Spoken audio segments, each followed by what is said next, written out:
안녕하세요. 현대의 진리를 전하고 있는 에스더입니다. 오늘도 구속의 파노라마를 연구를 해 보도록 하겠습니다.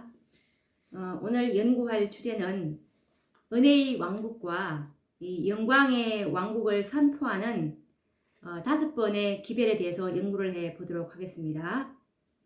예수님의 초림을 준비하기 위해서 이 은혜의 왕국 전에 5번의 기별이 있었다면 이 예수님의 재림을 준비하는 이 영광의 왕국이 오기 전에 5번의 기별이 있을 것을 이 유사성을 연구를 해 보도록 하겠습니다. 우선 마태복음 25장 31절을 한번 읽어보도록 하겠습니다.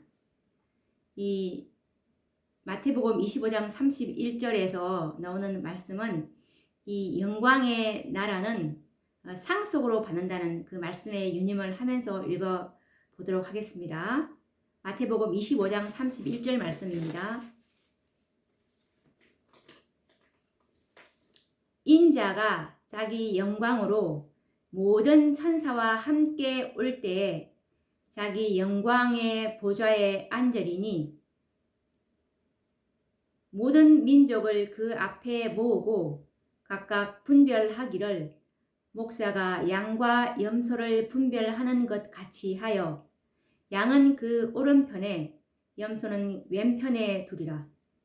그때에 임금이 그 오른편에 있는 자들에게 이르시되 내 아버지께 복 받을 자들이여 나와 창세로부터 너희를 위하여 예비된 나라를 상속하라 라는 말씀에서 이 영광의 왕국, 인자가 자기 영광으로 올 때 이 영광의 왕국은 상속으로 받는다는 것을 알 수가 있습니다. 이 영광의 나라는 상속으로 받는데 영광의 나라를 상속받기 전에 먼저 우리는 이 은혜의 왕국을 이 은혜의 왕국의 백성이 되어야 하는데 은혜의 왕국의 특권이 뭐가 있냐 하면 모든 죄가 다 용서받습니다. 그리고 용서받았기 때문에 의롭다 함을 얻게 되죠. 결국 구원은 우리가 은혜의 왕국에서 얻게 되는 셈입니다. 그래서 이 영생은 은혜의 왕국에서 시작이 되고 그리고 은혜의 왕국에서 이 품성의 변화도 받아야 하는데 그것이 선물이라는 것입니다. 이것은 정말 너무나 간절히 그것을 받고자 원하는 자 이들에게 주어지는 값없이 주어지는 선물입니다. 그래서 은혜의 왕국에서는 영생도 우리가 선물로 받고 그리고 품성도 하늘이 요구하는 이 완전한 그 품성도 값없이 선물로 받을 수 있다는 것입니다. 은혜는 이 상속으로 받는 것이 아니라 내가 믿고 그리고 그것을 받기를 간절히 원할 때 모든 것은 다 이제 선물로 얻을 수 있다는 것을 우리가 깨달을 수 있는데 이 은혜의 왕국에서 죄를 용서받고 우리의 품성을 변화시켜야 합니다.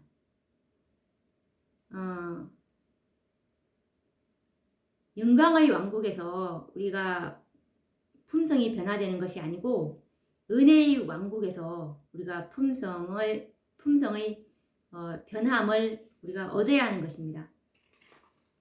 변화시키는 은혜를 우리가 간구해야 되는 것이죠.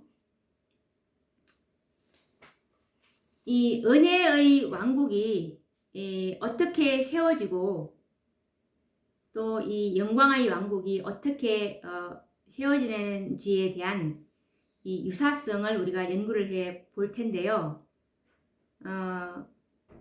우선 이 은혜의 왕국이 어떻게 되었는지에 관한 것을 연구를 하면 이 영광의 왕국이 어떻게 세워지는지 우리가 알 수 있게 될 것입니다.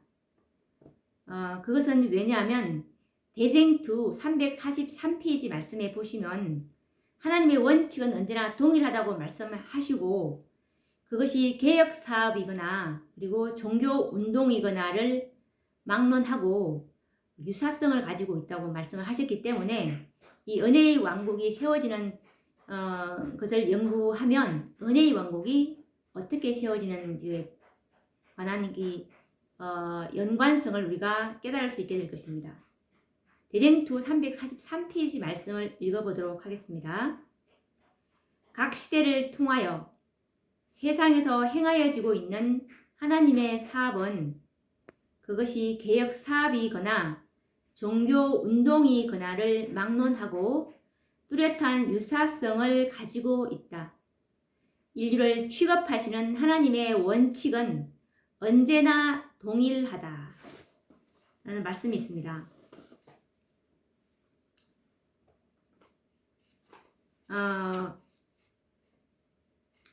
이 시대의 소망 291페이지 말씀을 보시면 예수님께서 이제 성천하신 후에 지상에서 이제 유대의 교회가 예수님을 거절함으로 인해서 예수님께서는 이제 지상에서 당신의 대표자가 될 그 교회를 세우시게 되는데 그 첫 단계로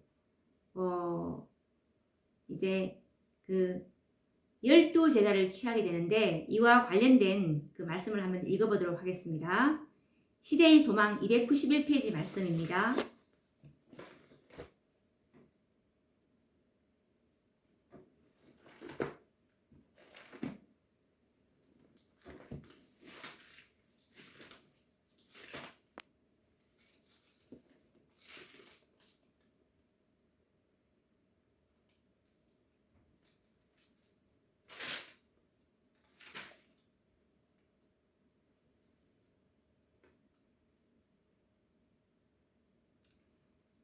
그리스도께서 성천하신 후에 지상에서 당신의 대표자가 될 교회를 조직하는 일에 있어서 첫 단계가 취해져야 하였다. 자, 그 첫 단계로서 이제 예수님께서 이제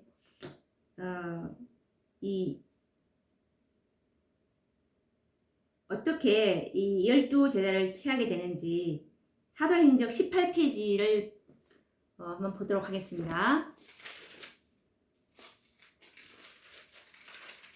첫 단계로 교회를 조직하시면서 이제 12제자를 선택하게 되는데 그리스도께서는 당신의 성천 후 지상에서 당신의 사업을 수행할 교회의 조직을 위한 제1보로서 12제자를 안수하셨다.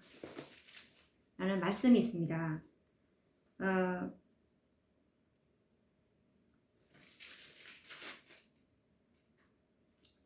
이 안수에 관하여 산에 오르사 자기 원하는 자들을 부르시니 나온지라. 이에 12를 세우셨으니 이는 자기와 함께 있게 하시고 또 보내사 전도도 하게 하셨다고 기록되어 있다. 12제자를 이제 교회 조직을 위한 제1단계로서 이제 12제자를 안수하시면서 이들을 자기와 함께 있게 하시고 그런 다음에 이제 전도도 하게 하셨다고 이제 나와 있습니다. 그리고 사도행전 19페이지를 말씀을 보시면 이들을 예수님께서는 예수님과 이제 버금가는 그런 중요한 임무를 이 12제자들에게 맡기시게 됐는데 이와 관련된 말씀을 읽어보도록 하겠습니다. 예수께서는 제자들을 당신에게서 보고 들은 것을 세상에 선포하는 증인으로 내보내기 위하여 부르셨다. 예수님께서 이 12 제자를 부르신 이유가, 선택하신 이유가 증인으로 내보내기 위해서 부름을 받은 것입니다. 하나님의 율법은 얼마나 거룩하고 의롭고 선한지에 대한 그 율법의 증인들, 하나님의 품성을 증거할 그 증인들로 내보내기 위해서 예수님께서 이들을 불러서 자기랑 함께 있게 하시고 이렇게 하셨죠. 그래서 그들의 임무는 예수님께서 가신 임무에 버금가는 그 일이었습니다. 이렇게 해서 이제 예수님께서는 이 제자들을 12제자를 통해서 이제 은혜의 왕국을 세우시는 그 1단계로서 교회를 조직하셨는데요. 교회의 이 목적과 제자들의 목적이 동일합니다. 아까 예수님께서 이 제자들을 부르신 그 목적이 뭐냐면 하나님의 증인, 하나님의 증인들로 이들을 세우기 위해서 12제자를 부르셨다고 하는데, 그러면 하나님께서 교회를 세우신 목적에 대해서 우리가 한번 또 알아보도록 하겠습니다.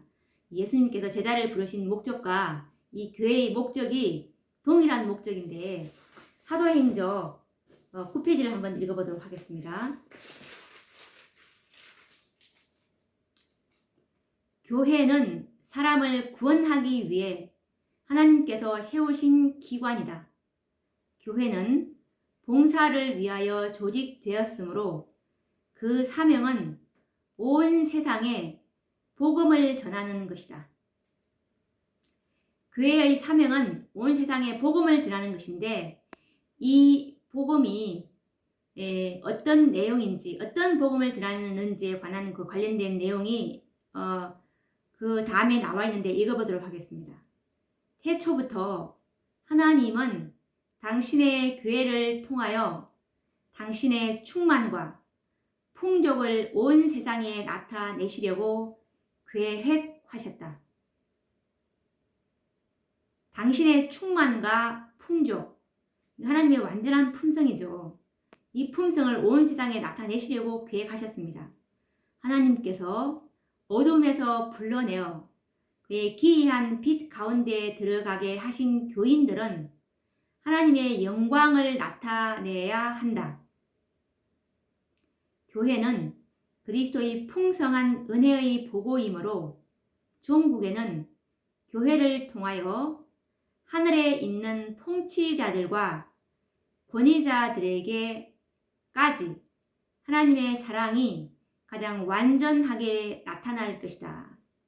라는 말씀에서 하나님의 이 교인들이 하나님의 영광을 나타내게 하기 위해서 하나님께서 교회를 세우셨는데, 이 교회가 이 하나님의 이 은혜가 하나님의 이 은혜의 완전히 이 하나님의 사랑이 가장 완전하게 나타나야 되는 것인데, 이 하나님의 사랑이 하늘에 있는 통치자들과 권위자들, 즉 하늘에 있는 그 천사들과 그리고 우주 거민들에게까지 이 하나님의 사랑이 어떠한지, 하나님의 사랑이 얼마나 완전한지를 나타낼 수, 입증할 수 있는 이 증인들로서 하나님께서 교회를 세우신 것입니다. 이 교회를 세우신 하나님의 목적은 땅 끝까지 복음을 전도하는 그 많은 다수의 그 구원을 위한 그 목적이 아니라 하나님의 이 증인들, 특히 이 종국에는 교회를 통하여 이 마지막에는 하나님의 완전한 품성을 나타내는 이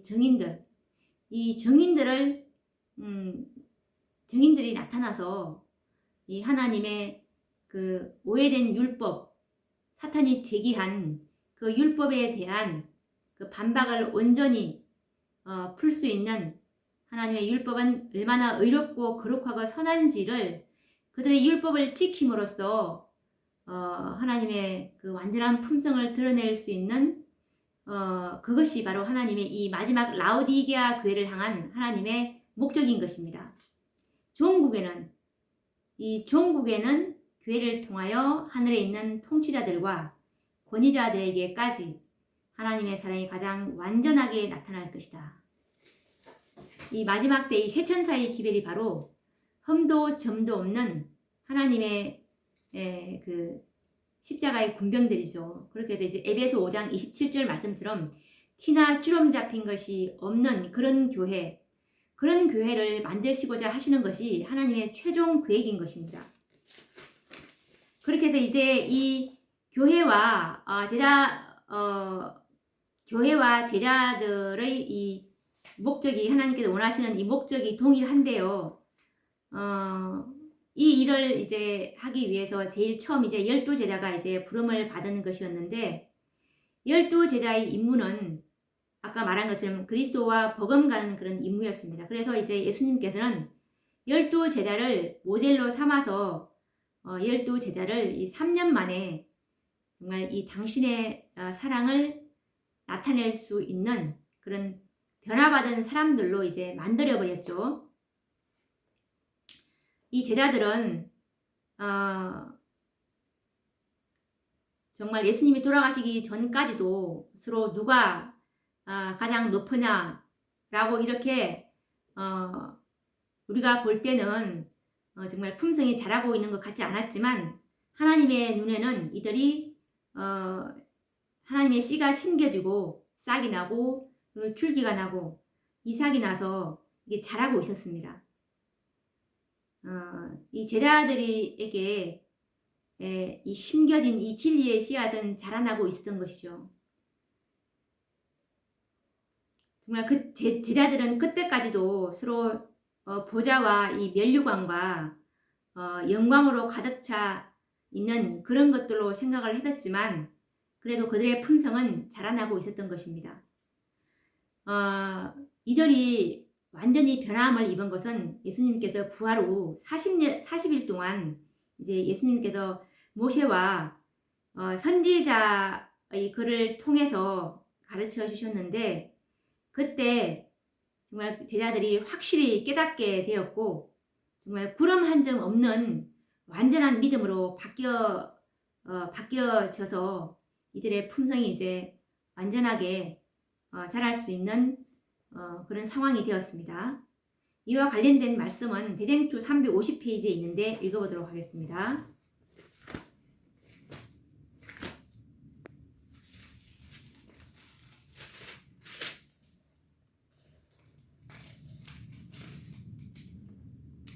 예수께서 부활하신 후 엠마오로 가고 있는 당신의 제자들에게 나타나셔서 모세와 및 모든 선지자의 글로 시작하여 모든 성경에 쓴 바 자기에게 관한 것을 자세히 설명하시었다.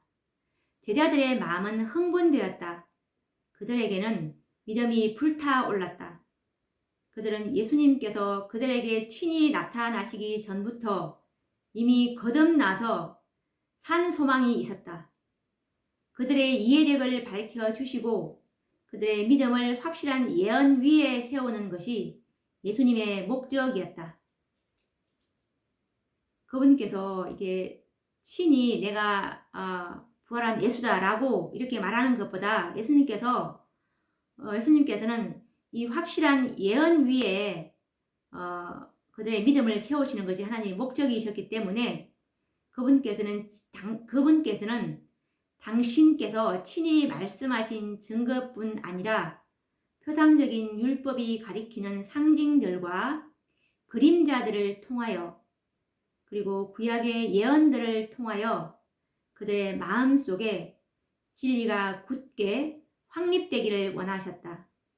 그리스도의 제자들에게는 자신들을 위해서뿐 아니라 그리스도에 관한 지식을 세상에 전하기 위해서도 명철한 신앙이 필요했다. 그러므로 예수께서는 이런 지식을 주시는 첫째 단계로서 제자들의 생각을 모세와 선지자들에게 향하게 하셨다. 부활하신 구주께서 구약 성경의 가치와 중요성에 관하여 증거하신 것은 바로 이런 이유에서였다. 이 예수님에 관한 지식을 이제 세상에 전해야 할 이 제자들인데, 이 제자들이 정말 명철한 신앙이 요구되었기 때문에 예수님께서 그들의 마음속에 진리가 굳게 확립되기를 원하셨기 때문에 확실한 예언 위에 예수님께서 모세와 선지자의 글로 그들의 믿음을 세워주신 것이었습니다. 다시 한번 구주의 온유하신 얼굴을 대할 때 그 제자들의 마음에는 과연 어떠한 변화가 일어났던가. 그들은 전에 없이 더욱 완전한 의미에서 모세가 율법에 기록하였고 여러 선지자가 기록한 그 일을 만나게 되었던 것이다.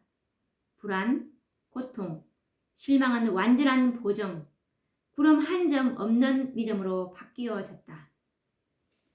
이렇게 해서 이제 이들의 믿음이 정말 완전한 믿음으로 바뀌게 된 것이었습니다. 이런 비를 부어줄 수 있는 완전한 이 진리를 이들이 그 전에 이제 교회가 가지고 있던 그 잘못된 그 고정관념, 전통적인 가르침에서 완전히 이제 탈피해서 깨끗하고 완전한 진리로 이들이 충만해 있을 때 이제 이런 비를 받을 수가 있었던 것입니다. 이런 것처럼 믿음은 그냥 생기는 것이 아니라 정말 말씀이 확실하게 깨달아질 때 그게 바로 믿음이 되는 것인데요. 정말 이 40일 동안의 12제자는 완전히 준비될 수가 있었습니다. 예수님께서 그들을 그렇게 만드셨죠. 그래서 이제 그들은 예수님께서 성천하신 후에 완전히 준비가 되었고, 조금 전에 말한 것처럼 이런 비를 그들에게 내릴 수가 있었던 것입니다. 이런 비 성령은 진리의 영이기 때문에 오류가 조금이라도 그들이 잘못되고 있다면 이 진리의 영인 성령이 그들에게 부어질 수가 없는 것입니다. 이런 비 성령과 늦은 비 성령은 정말 완전한 진리를 가진 그런 한 무리에게 부어진다는 사실에 우리가 유념을 해볼 필요가 있습니다. 그래서 이들이 이제 그때 이제 이런 비 성령을 받고서 정말 전도의 큰 능력은 이 이런 비 성령으로 이제 폭발적으로 복음을 전할 수 있게 된 셈입니다. 지금도 우리는 마찬가지로 우리가 지금 복음을 전하기 위해서는 정말 그 12제자들이 함께 있고 예수님과 함께 있고 전도도 하게 하신 것처럼 예수님과 함께 있어야 하는 것입니다. 예수님은 진리지 않습니까? 이 진리가 완전히 충만하게 될 때 그때 이 전도를 하러 나가는 것이지, 우리가 지금 이 전도를 하고 있다고 하지만 이런 전도로는 나중에 이제 우리가 하나님의 증인이 되어서 온 예루살렘과 온 유대와 사마리아와 땅 끝까지 증인이 되라고 하셨는데, 그때의 우리가 온 땅 끝까지 전도를 하기 위해서는 늦은 비 성령을 받을 수 있는 준비가 되어 있어야 하는 것입니다. 그렇기 위해서는 정말 이 진리와 은혜가 충만히 받게 되는 그 준비를 지금 하고 있어야 된다는 뜻이죠. 우리가 지금 여기서 이제 제자들이 어떻게 이제 이런 비를 받게 되었는지 그 과정을 보게 됐는데, 우리가 여기서 이제 모델을 볼 수가 있었습니다. 영광의 왕국도 이와 유사한 이제 패턴으로 건설되게 될 것인데, 영광의 왕국은 이 은혜의 왕국이 왕국의 제 1단계로서 이제 12제자를 택하신 것처럼 이 영광의 왕국의 건설의 시작은 14만 4천인으로 시작이 되는데요. 이 은혜의 왕국이 어떻게 건설되었는가 하는 것을 우리가 이제 그 유사성을 보게 되므로 우리가 깨달을 수가 있는데 우리가 이런 유사성을 알게 되면은 우리의 믿음은 더 확고하게 세워질 것입니다. 아까 제가 말한 것처럼 하나님께서는 각 시대를 통해서 대전투 343페이지 말씀처럼 그것이 종교 운동이거나 그리고 개혁 사업이거나를 막론하고 뚜렷한 유사성을 가지고 있고 하나님의 원칙은 동일하다고 하신 것처럼 그리스도의 이 초림의 기별이 예수님의 은혜의 왕국을 공포하였던 것처럼 이 재림 기별이 이 영광의 왕국에 대한 기별인데 그 기별의 시작은 첫째 천사의 기별을 시작점이었다고 정언의 말씀은 나와 있는데 선지자께서 이렇게 이 영광의 왕국이 어떻게 시작점이 어디서부터 시작을 했는지를 잘 우리에게 잘 말씀해 주고 있기 때문에 그 다음에 꿰는 것은 어렵지가 않게 꿰 수가 있습니다. 시대의 소망 234페이지 말씀을 보시면 그리스도의 초림의 기별이 당신의 은혜의 왕국을 공포하였던 것처럼 그분의 재림의 기별은 영광의 왕국을 공포한다. 그리고 첫째의 기별과 같이 둘째의 기별도 그 예언의 말씀에 기초를 두고 있다. 라는 말씀에서 이 영광의 왕국은 첫째 천사의 기별로 시작을 하고 있다고 지금 말씀을 하고 계십니다.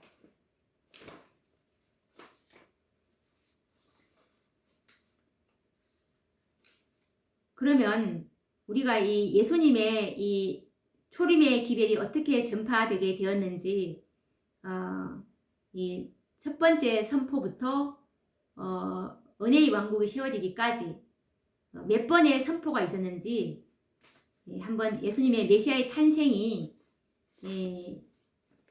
메시아가 예수님께서 이제 이 은혜의 왕국이 세워지기 전에 몇 번의 메시아의 탄생 이전에 몇 번의 그 선포가 있었는지 이 은혜의 왕국 탄생 이전에 몇 번의 선포가 있었는지에 대해서 알아보도록 하겠습니다. 이 이스라엘 백성들의 역사 속에서 다섯 천사의 사업을 표상하는 역사들을 우리가 많이 발견하게 되는데 또 하나의 역사적인 표상을 찾아보도록 하겠습니다. 이스라엘 백성들은 은혜의 왕국을 준비하기 위해서 선택받은 백성들이었습니다. 오늘날 새 천사의 기별을 믿고 있는 백성들은 영광의 왕국을 예비하기 위해서 선택받은 영적 이스라엘 백성들입니다. 그렇기 때문에 이 옛날 이스라엘 백성들에게 위탁되었던 사업들은 오늘날 영적 이스라엘 백성들이 성취할 사업과 동일한 목적을 가지고 있는데요.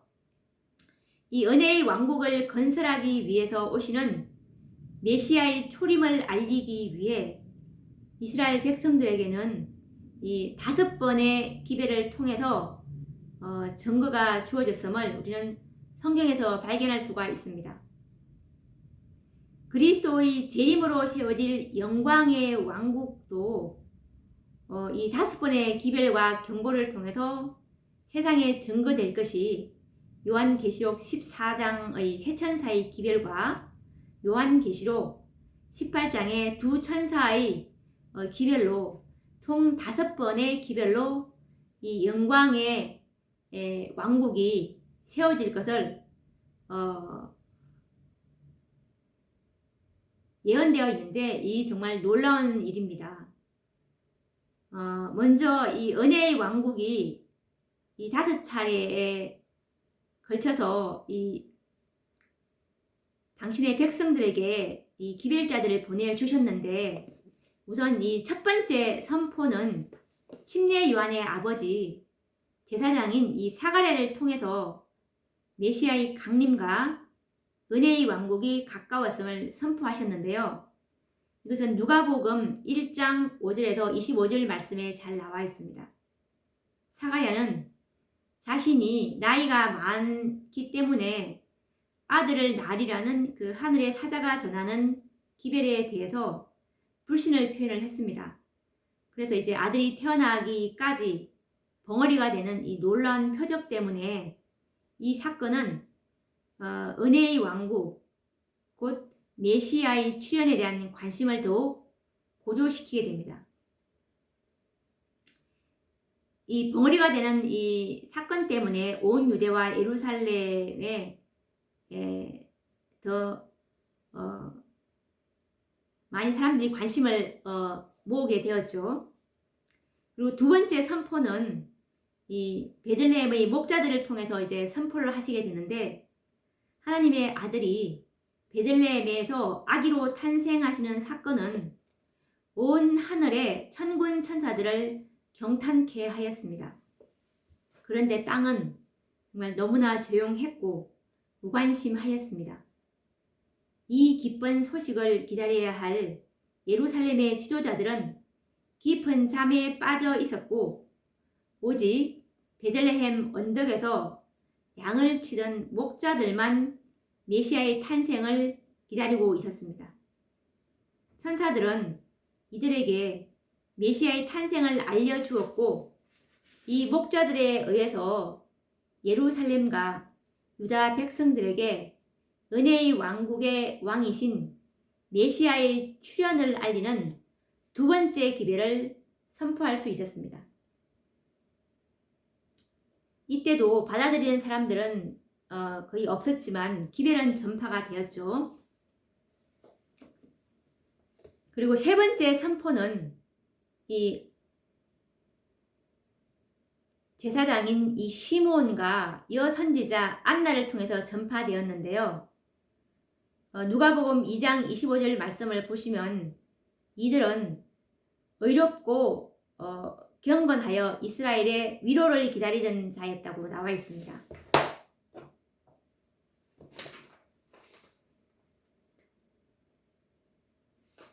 이것은 시대의 소망 59페이지에 나와 있는데 한번 좀 살펴보고 넘어가 보도록 하겠습니다. 시대의 소망 59페이지입니다.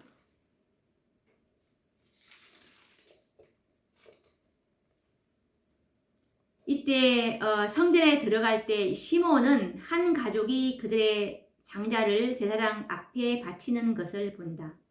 그들의 외양은 가난하다는 것을 보여준다. 그러나 시므온은 성령의 경고하심을 깨닫고 죽게 드려지고 있는 그 아기가 곧 이스라엘의 위로이시며 자기가 보기를 사모하던 자라는 깊은 감명을 받는다. 놀란 제사장의 눈에 시므온은 기쁨에 도취된 사람처럼 보인다.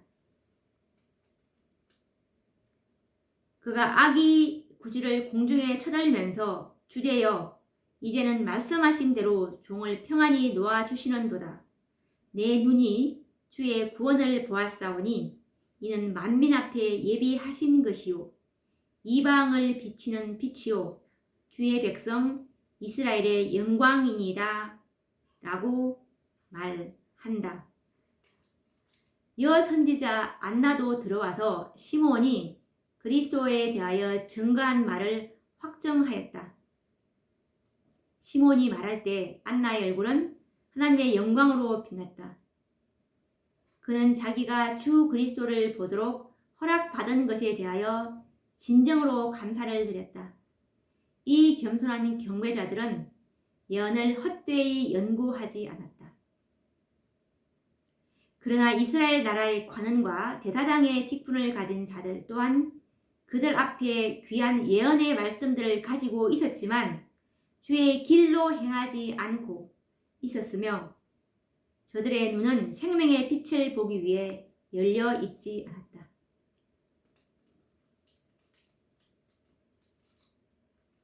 이 시몬과 안나는 정말 이 하나님의 이 예언을 깊이 연구한 자들이었습니다. 그래서 성령께서 그들에게 볼 수 있는 그 영감을 성령께서 주셨다는 것을 우리가 이제 확인을 할 수가 있습니다. 이분들은 이제 예수님께서 태어난 지 이 40일 만에 봉헌식을 하러 왔을 때 아기 예수를 만날 수 있는 특권을 얻게 되었죠. 이 경건한 종들을 통해서 이제 은혜의 왕국이 도래하였음을 알리는 세 번째 그 기별이 이제 예루살렘과 유대의 증거가 되었습니다. 그럼 이제 네 번째 선포는 저 멀리 동방에서 온 이 동방 박사들에 의해서 예루살렘과 온 유대 땅에 전파되었는데요.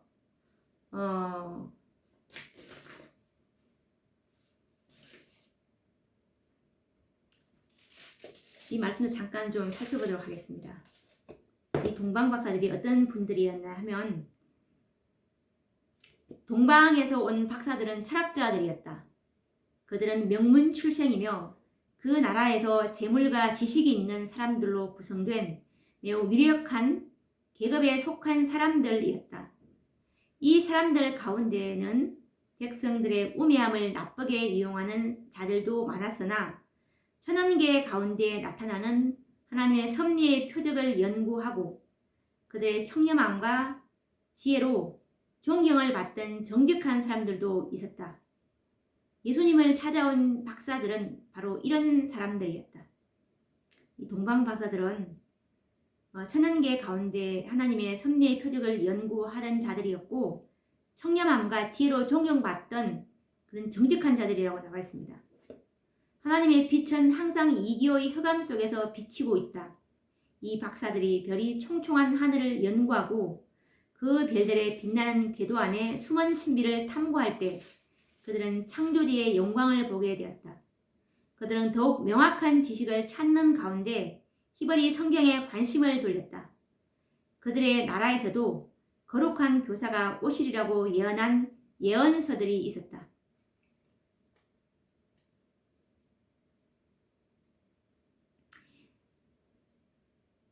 이 동방 박사들이 이 히브리 성경을 보면서 이제 구약 성경에 예수님의 강림이 예언되어 있다는 것을 이제 그들이 깨닫게 되었습니다.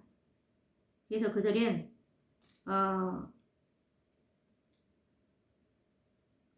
약속된 이 구주를 찾기 위해서 길을 나섰던 것이죠. 그들이 오면서 그들은 이 예언을 살펴보았습니다. 이 오는 과정에서. 그런데 이 예루살렘에 도착해 봤는데 이 새로 탄생한 그 왕에 대해서 아는 듯한 사람은 한 사람도 찾아볼 수 없었다고 나와 있습니다. 제사장들은 유전을 되풀이하고 있었고 이 제사장들은 그들의 신앙과 경건성은 높이면서 헬라 사람과 로마 사람은 이방인이고 다른 민족들보다도 더 큰 죄인들이라고 이 비난을 했습니다. 그런데 이 박사들은 우상 숭배자들도 아니었고 하나님 보시기에는 이 제사장들보다도 훨씬 더 높은 수준에 있다고 증언은 말씀하고 있습니다. 그래서 이제 동방 박사들이 왔다는 소식이 온 예루살렘에 신속히 퍼졌습니다. 헤롯의 왕궁에까지 들어갔습니다. 그래서 이 헤롯은 대제사장들과 서기관들을 소집하고 이 메시아께서 탄생하실 장소와 장소에 대해서 이제 물어보았습니다. 이 헤롯은 이들에게 면밀히 살펴서 예상되는 왕의 탄생지를 밝혀달라고 명령을 했죠. 그런데 이 교만과 시기가 이들에 대해서 이제 이 빛에 대해서 문을 닫아버렸는데요. 박사들이 이 전한 소식이 만약에 신임을 받는다면 제사장과 랍비들은 난처한 입장에 처하게 될 것이고 그리고 하나님의 진리의 해설자라는 이들의 주장이 그릇되었음을 증명할 것이었습니다.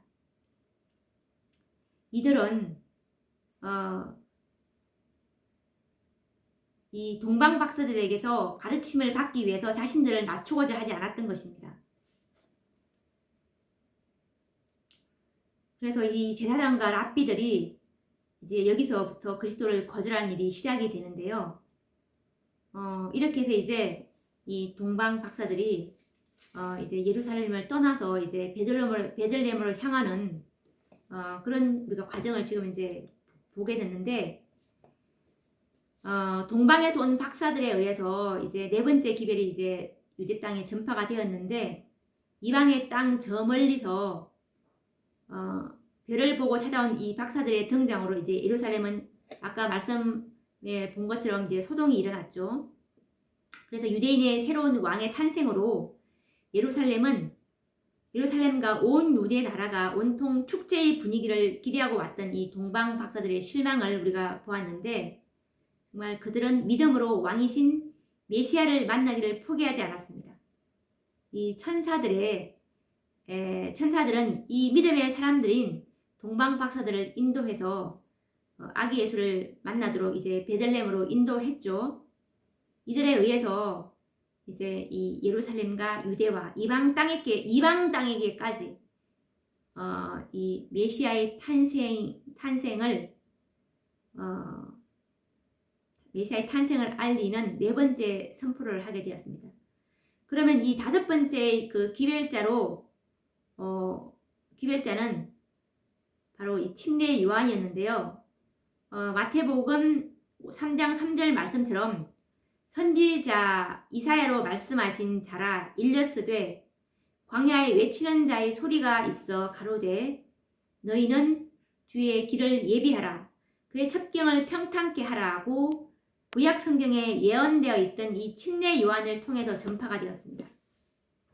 침례 요한의 그 기별은 마태복음 3장 2절 말씀처럼 회개하라 천국이 가까웠느니라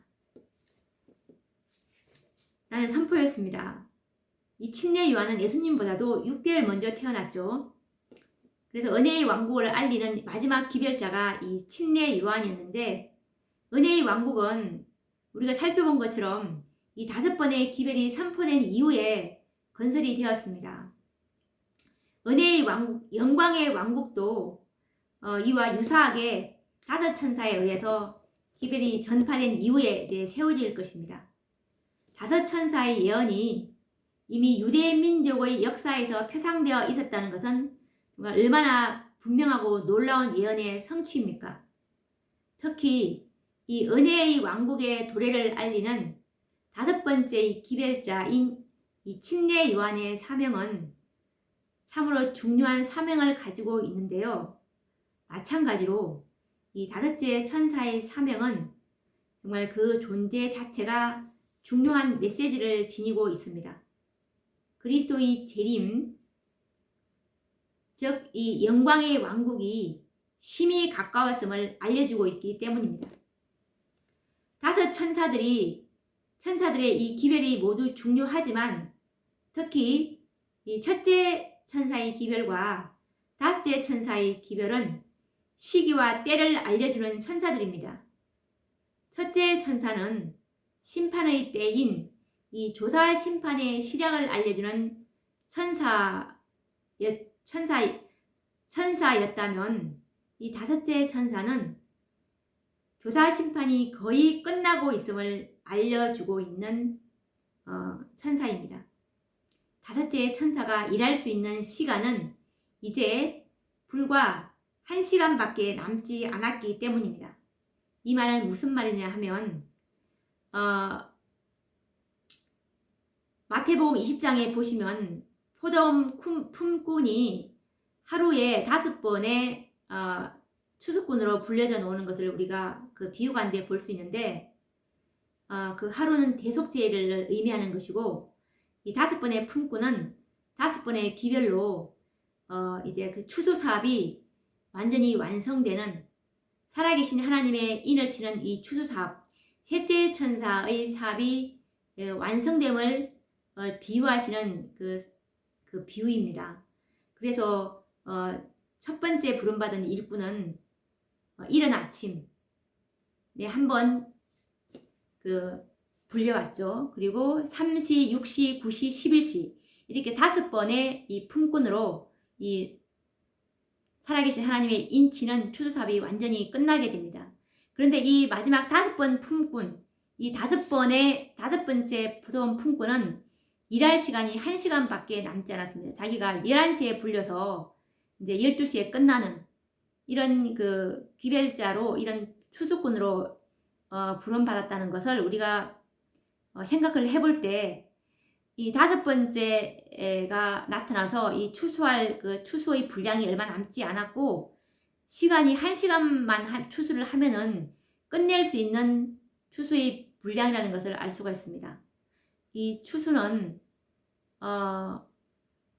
마지막 이제 늦은 비로 짧은 시간에 이제 추수가 끝날 것인데, 정말 이 다섯 번째 포도원 품꾼은 정말 예수님의 재림이 임박하였음을 알려주는 그 비유라고 우리가 생각을 할 수가 있을 것입니다.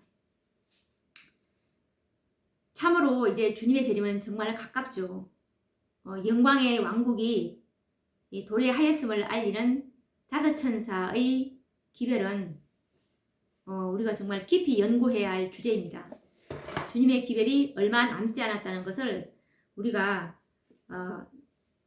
깨달을 수가 있게 될 것인데, 오늘 우리가 은혜의 왕국과 영광의 왕국의 유사성을 우리가 연구해 보았는데, 이 은혜의 왕국의 첫 번째 선포가 이 제사장 사가랴를 통해서 첫 번째 선포가 된 것은 곧 윌리엄 밀러가 지난 첫째 천사의 기별과 이제 연결을 시켜볼 수 있겠고, 그리고 두 번째 은혜의 왕국에서 두 번째 기별의 선포는 베들레헴의 목자들, 이것은 곧 윌리엄 밀러가 지난 둘째 천사의 기별과 연결을 해 볼 수가 있습니다.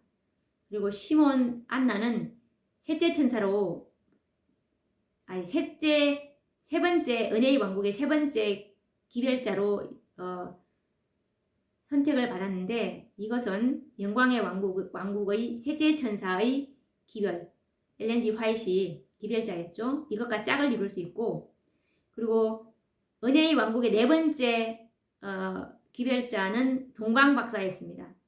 예수님의 탄생을 예고한, 예수님의 탄생을 온 유대 땅에 선포한 이 은혜의 왕국을 준비시키는 이 네 번째 기별자는 동방박사들이었습니다. 이들은 영광의 왕국, 예수님의 재림을 준비시키는 넷째 천사 와그너와 존스와 짝을 이룰 수가 있겠죠. 그리고 이 은혜의 왕국의 다섯 번째 기별자인 침례 요한은 영광의 왕국, 예수님의 재림을 알리는 영광의 왕국은 다섯째 천사, 즉 이들은 외치는 자입니다. 보라 신랑이로다 맞으러 나오라. 신랑의 친구라고도 할 수 있죠. 이들 현대진리연합운동 2014년도에 이 다섯째 천사의 기별을 깨닫게 되었습니다. 정말 이 다섯째 천사의 기별 이후에는 정말 이 마지막 사건들이 급속하게 이제 진행될 것입니다. 이제 예수님의 재림 때까지 더 이상 지체되는 일이 없고 사건이 신속하게 이제 성취될 것을 우리는 이 출애굽의 역사를 통해서도 잘 알 수가 있습니다. 지난번에 우리가 연구했던 출애굽의 여정에서 다섯 번째의 기별 이후에 가나안에 들어가기까지 더 이상 이제 광야에서 지체하는 시간은 없었고, 곧바로 가나안을 향해서 갔던 그 여정을 통해서 우리는 또 짐작을 해볼 수가 있습니다. 오늘 우리가 이 다섯 번의 이 은혜의 왕국의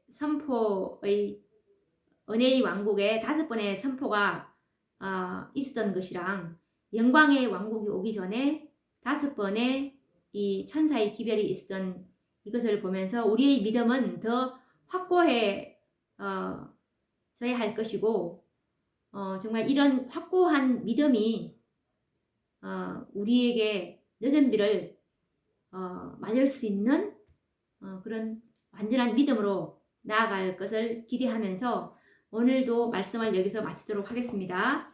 다음 시간에 뵙도록 하겠습니다. 감사합니다.